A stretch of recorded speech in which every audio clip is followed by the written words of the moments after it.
off if Baker was back this year because it might actually be their best chance to win on the field. Well, Browns aren't buying it. They have told Baker to stay home. You have been on this, and it feels like it has a lot more to do with relationships with players when you see what the reaction to Baker potentially being in Cleveland was this past year, from Odell having to get out of town, from the idea of him getting traded to Carolina, and Robbie Anderson wanted no part of it, and that seems to be weighing it a lot heavier than his actual ability on the field, which tells you Baker may just not be capable in their eyes of maturing and getting his act straight. Well, yeah, they've got a 4-year sample size of knowing what Baker Mayfield is all about and being able to make some kind of definitive conclusion on what his sports character is. And I'll say this, I think the decision to not only trade for Deshaun Watson, but to sign Jacoby Brissett and Josh Dobbs as quarterbacks this offseason,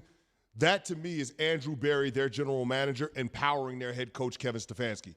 Because if you remember late last season, Baker Mayfield came out and directly contradicted Kevin Stefanski when he talked about the in-house issues that need to be dealt with, that need to be cleaned up. Kevin Stefanski said, all is well here, nothing to see here, we're trying to focus on being able to win a game.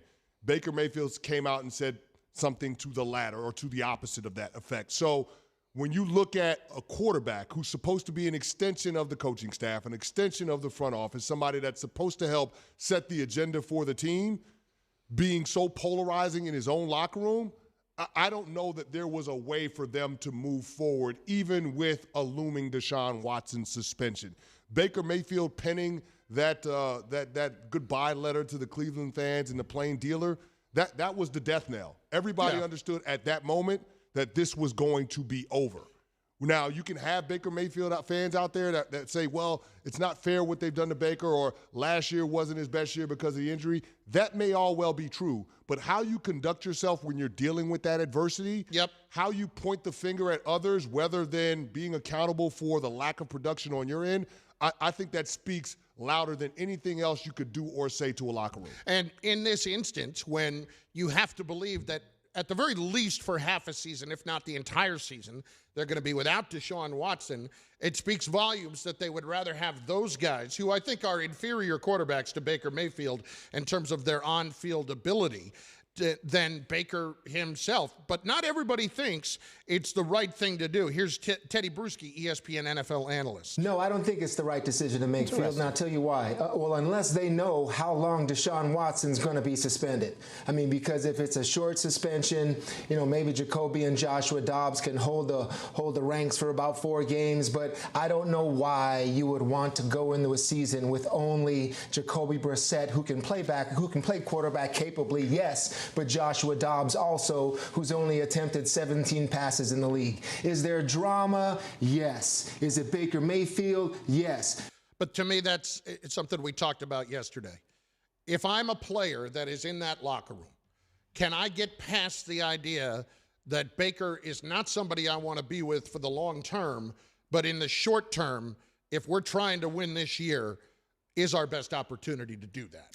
No, you can't, because in the back of your mind as a player, you're always going to be thinking about Baker Mayfield and what his individual agenda is, which is setting himself up for the next opportunity. And that doesn't necessarily lend himself to making the best decisions or the best plays for the football team moving forward. So that's always a concern, because quarterback is a leadership position by nature.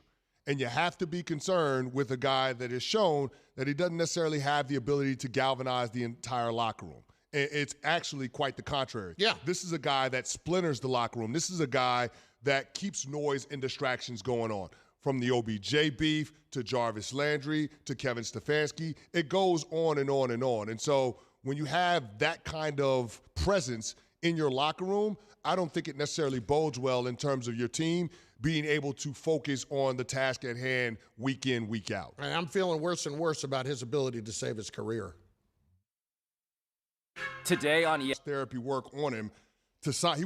They were asking him to give that to them to sign in order to have their sessions. That's a problem. That's a huge red flag. And for those of you that don't know, let me give you a little bit of context as far as professional athletes and massage therapy. Most professional athletes have massage therapists that they work with.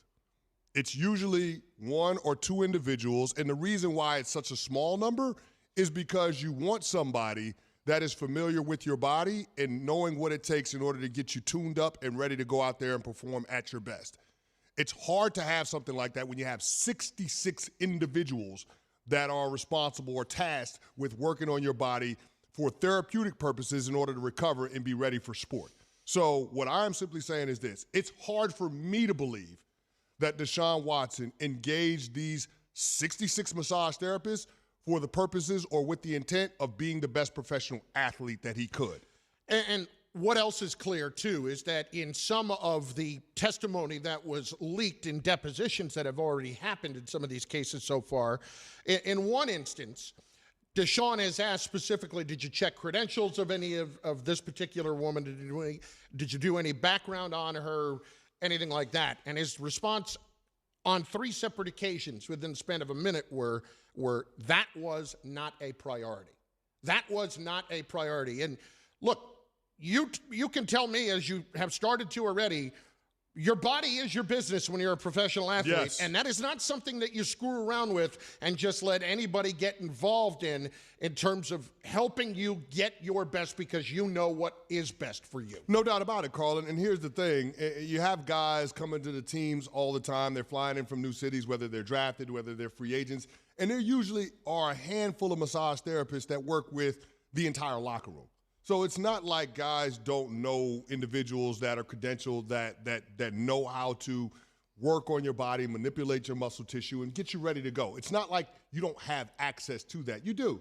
And sometimes these teams will refer players to particular massage therapists if they're dealing with a certain ailment. This was not the case with Deshaun Watson. And that's the part to me that's hard to process, because you're talking about a franchise quarterback, a guy that's top 5 at his position.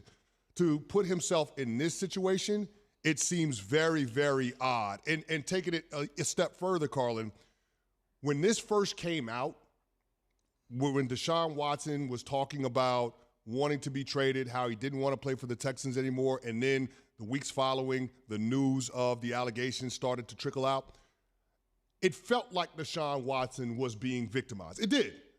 And you can say that I'm a conspiracy theorist, whatever. It felt like this was the Houston Texans organization potentially trying to bury a quarterback that said he wanted nothing to do with them.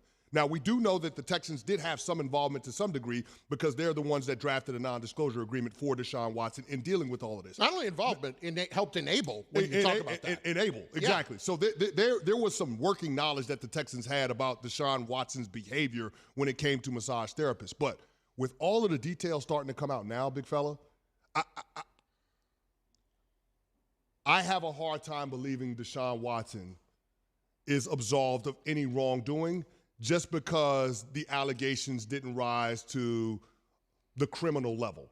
Yeah. Because those grand juries in Texas declined to, file charges and prosecute him. Because that happened, I'm not willing to say that Deshaun Watson is innocent in all of this, because it's a disturbing pattern of behavior, and it seems like at points he was exploitative when it came to those women that were going to perform massage therapy work on it. Yeah, there's no doubt about it. Let's get to some Straight Talk, brought to you by Straight Talk Wireless. And now, whether or not we have to assume, with the league concluding their investigation, with the resources at their hands, this is all stuff that they knew already. And Jenny Vrentas is an excellent reporter.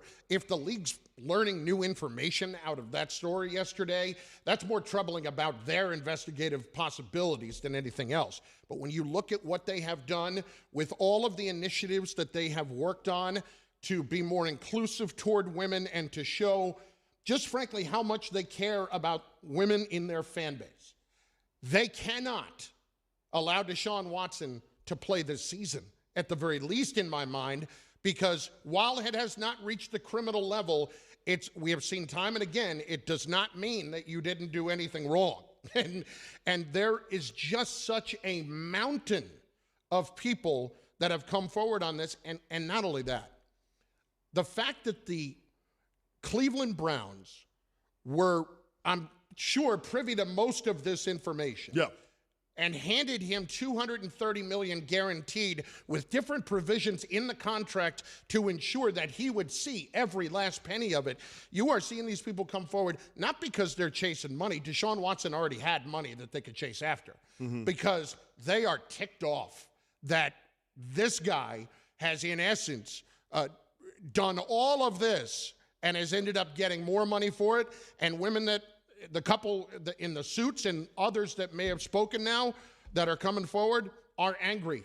They're angry about what's happening. That's what this is based out of to me. And I can understand that anger because Deshaun Watson has seemingly gotten away with all of the things that he's being accused of and then rewarded because he got out of Houston, which is something that he wanted before all of these allegations came out, and he was guaranteed a contract worth $230 million, the largest guarantee any NFL player